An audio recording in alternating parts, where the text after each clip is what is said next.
എന്താണ് ഉപവാസം? ഉപവസിക്കുക.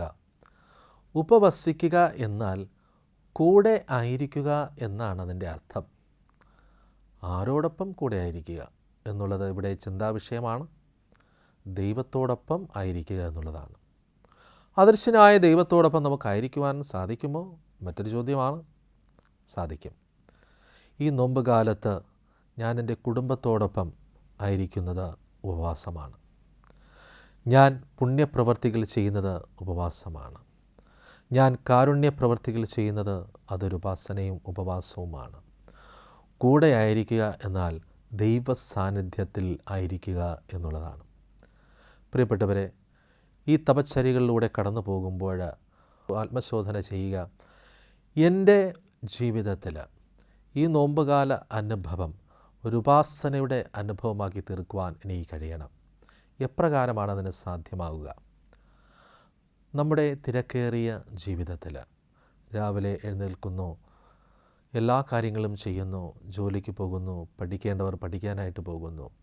പലപ്പോഴും നമുക്ക് പ്രാർത്ഥിക്കുവാനോ ആത്മീയ ചര്യകൾക്കോ താല്പര്യമില്ല, സമയമില്ല എന്ന് ഇന്നത്തെ തലമുറ പറയുമ്പോഴും നമ്മൾ നന്മയുടെ അല്പസമയം മറ്റുള്ളവർക്ക് വേണ്ടി മാറ്റിവെക്കുമ്പോഴാണ് അത് യഥാർത്ഥ ഉപവാസമായി മാറുന്നത്. ഈശോയുടെ ജീവിതത്തിലും 40 ദിനരാത്രങ്ങൾ ഉപവസിച്ചതായി നാം കാണുന്നുണ്ട്. എന്തുകൊണ്ട് ഈശോ ഈ ഉപവാസം നടത്തി?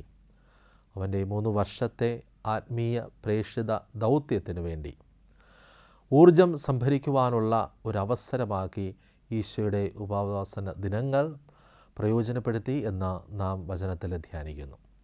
സ്നേഹിതരെ, ഈ തപശ്ചര്യകളിലൂടെ കടന്നു പോകുമ്പോൾ ഒന്നോർക്കുക, ഞാൻ ഭക്ഷണം മാറ്റിവെച്ചു, അല്ലെങ്കിൽ രാവിലെയുള്ള ഭക്ഷണം കഴിക്കുന്നില്ല, ഉച്ചയ്ക്കുള്ള ഭക്ഷണം കഴിക്കുന്നില്ല, ഞാൻ ഇന്ന ഭക്ഷണം കഴിക്കുന്നില്ല എന്നുള്ളതല്ല യഥാർത്ഥമായ ഉപവാസം. അതിന് നമ്മെ വചനം ഓർമ്മപ്പെടുത്തുന്ന ഒരു കാര്യമുണ്ട്. നിൻ്റെ വസ്ത്രങ്ങളല്ല കീറേണ്ടത്, നിൻ്റെ ഹൃദയമാണ് കീറേണ്ടത്.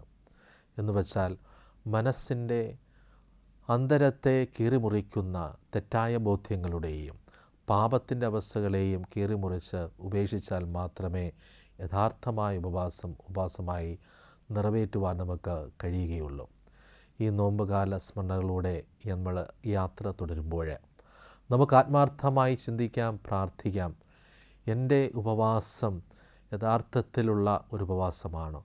വെറും ഭൗതിക തലത്തിലുള്ള ഉപവാസമല്ല, ആത്മീയമായ ഉന്നതിക്ക് വേണ്ടിയിട്ടുള്ള ഉപവാസത്തിലേക്ക് പ്രവേശിക്കുവാനും അതുവഴി നന്മകൾ കൊയ്തുകൊണ്ട് കൃപകൾ സ്വീകരിച്ചുകൊണ്ട് യഥാർത്ഥത്തിൽ കർത്താവിൻ്റെ കൂടെ ആയിരിക്കുവാൻ മാർത്ത മറിയം അവരുടെ ജീവിതത്തിലേക്ക് കടന്നു ചെല്ലുമ്പോൾ മറിയം നല്ല ഭാഗം തിരഞ്ഞെടുത്തു. അവനോടൊപ്പമായിരിക്കുവാൻ അവർ പരിശ്രമിച്ചു. ഇതാണ് യഥാർത്ഥമായ ഉപവാസം. നന്മയുടെ പാതയെ പിൻചെല്ലുന്നുകൊണ്ട് ജീവിതത്തെ അർത്ഥസമ്പുഷ്ടമാക്കുവാൻ നമുക്ക് പരിശ്രമിക്കാം. അതാകട്ടെ യഥാർത്ഥമായ ഉപവാസം.